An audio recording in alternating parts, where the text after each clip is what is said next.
Understanding Fraudsters, Fraud Triangle.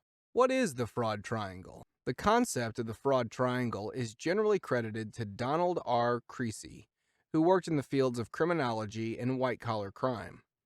The fraud triangle outlines three elements present when an individual commits occupational fraud: pressure, opportunity, and R. Pressure refers to the employee's motivation, which might drive him to commit fraud. These pressures may not be related to work and are rather personal, such as overwhelming debt, addiction, divorce, or other family issues. However, there may also be work-related pressures. The opportunity to commit fraud is a risk factor that increases where internal controls are weak or where they do not exist. Companies with strong controls help limit employees' opportunities to engage in fraudulent financial reporting. Companies with limited or no internal controls provide an easy opening for fraud to be perpetrated.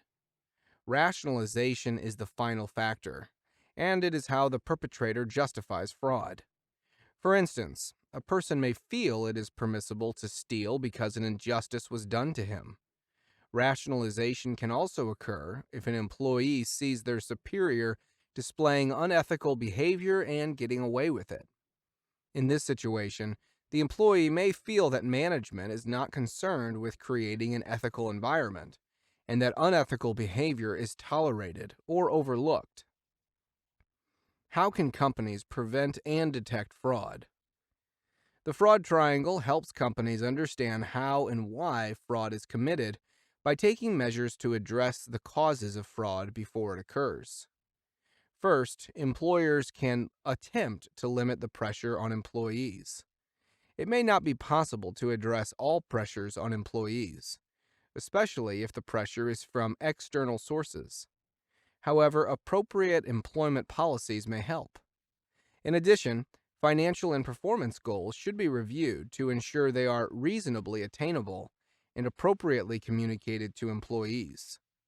Next, to address the rationalization aspect, it is important for companies to create a corporate culture that values employees, sets proper ethical codes of conduct, and insists on accountability. Lastly, companies should ensure that internal controls are in place and operating effectively to reduce the opportunity to commit fraud.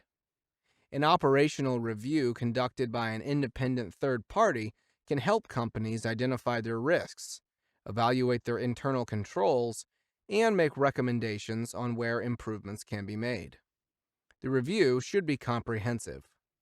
These reviews should be done periodically to ensure that changes within the company have not caused internal controls to erode.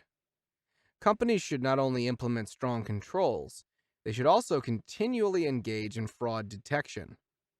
The key takeaway is that management, with advice from corporate counsel and accountants, has the power to identify and mitigate fraud risks. While no action can eliminate fraud, implementing policies that address the three arms of the fraud triangle will aid in detecting fraud if it does occur.